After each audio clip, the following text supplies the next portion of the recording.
what I wanted to understand is how do you deal, for example, with the question of suffering, and for example, first of all, how from that God realized perspective, how do you even interpret suffering? Do you interpret it as it just is, or is it all love, or is somehow suffering, from a more cosmological perspective, is suffering sometimes even necessary, sometimes almost helpful to go through as a process?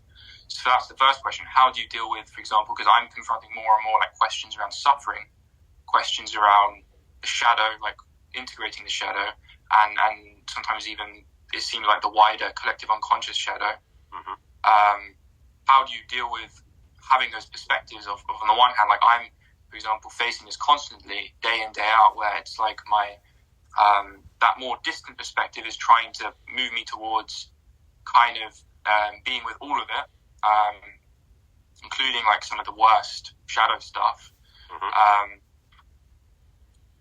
And my kind of egoic perspective, or my perspective as me, as Jacob, is constantly sort of resisting that and sort of being like, no, I can't accept this. I can't. How can I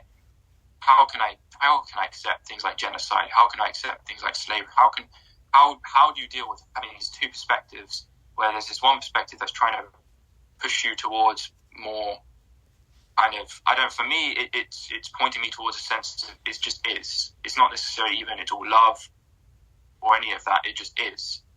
But then also recognizing how suffering can almost be a process of purification. For example, even my own suffering in this journey, I had very recently quite a lot of suffering, a lot of fears coming up, a lot of darker stuff. Realized how all of that, like, for me, having lots of bliss wasn't actually necessary or even helpful at that particular time. For me, at that particular time, I needed to go through a lot of fear. I needed to really face like my own shadow, and to go through suffering. I didn't sleep sometimes because I was having just kriyas. I would try to sleep, and immediately I'd be having kriyas, and all kinds of experiences. But in the end, that suffering was extremely helpful in terms of getting me to face my shadow, integrate parts of the shadow, and come out like with less fear in daily life, with more confidence in daily life, more understanding of myself and where particular traits come from. But more or less, I wanted to see like how you interpret suffering, how you interpret karma, morality in general, and ask them one at a time, because I'll forget.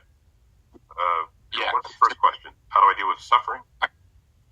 Yeah, and having those two perspectives, or even more perspectives if you have them.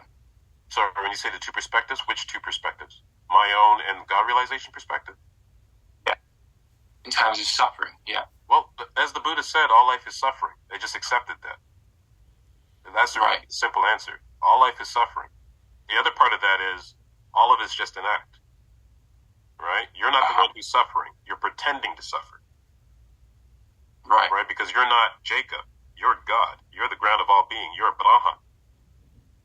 Brahman is choosing to suffer because it can't die. It can't suffer. But it can play the act of a person suffering. It can play the act of suffering.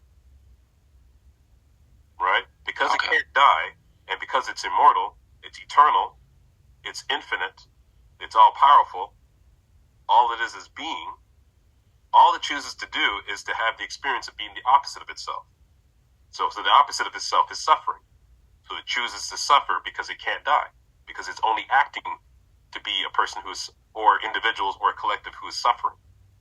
So when you have that realization, suffering is just suffering, just an act that I'm playing as Morgan, choosing to suffer.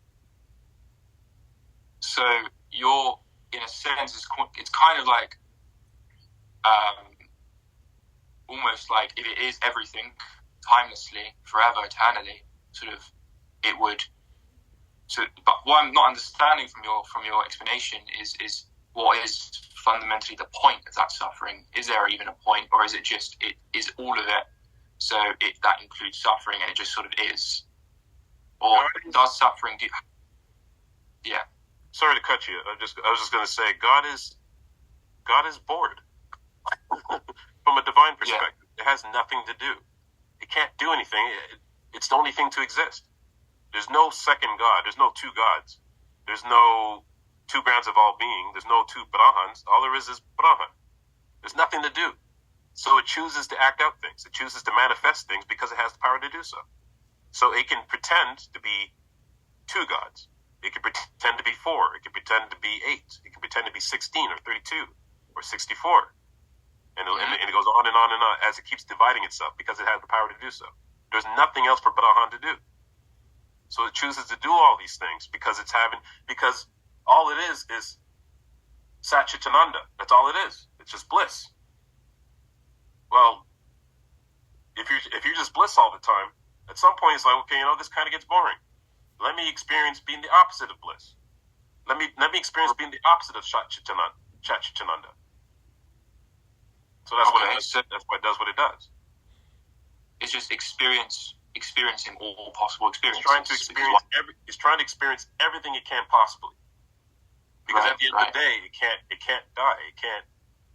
So it's okay. Since I'm here and I can't do anything else, and I'm the only one that exists, let me pretend to be 2 people. Let me pretend to be 4. So that's what it's doing. It just wants to have experiences. And it has the power to imagine anything it can because it's just all an imagination from its standpoint. It's all Maya, which means people say it means illusion, but it means, but it don't mean illusion in the bad way where it's like it's not real. That's not really what it means. It just means nothing is as it appears to be. So right now I'm looking at Brahman. Right now you're looking at Brahman. What we're using to see each other is Brahman. What we're breathing in is Brahman. Well, Maya means not what it appears to be. So we're seeing things as computers, Zoom, internet, Jacob, Morgan, wall, light, images. That's what it's appearing to be, but that's not what it is. So when you're in the moment of God realization, you realize that everything that you've ever experienced is not what it is. All you're experiencing, which is not an experience, is yourself, is the self. Self with a capital S. All there is Brahman. So in the moment of realization, that's what's being experienced. You as Brahman. But when you're experiencing you as Brahman, you're not just experiencing you. You're experiencing me. You're experiencing the 8 billion people around this planet. You're experiencing the other individuals that are on other planets. You're experiencing every individual star. You're experiencing every galaxy. You're experiencing every universe because it's a multiverse. You're experiencing every alternate realities. You're experiencing every situation that everyone's ever gone through from birth, death, and rebirth. Everything's experienced in that moment. Yeah. That experience of being all these individuals and all these species and planets and galaxies, all that stuff is Maya. Right? That's what we call that is not real. Saying it's not real is not the proper term because it is real. It's just not what it appears to be. It's not planets, galaxies, multiverse, alternate universes, individuals, species, bacterias, viruses, microscopic creatures, whatever. It's not atoms. It's not molecules. It's not cells. It's not subatomic particles. It's none of that. All that stuff is Maya. All there is, if you want to call it God, Brahman, if you want to call it Krishna, if you want to call it Jehovah, if you want to call it Allah, if you want to call it ground of all being, if you want to call it the chain of all being. That's all it is.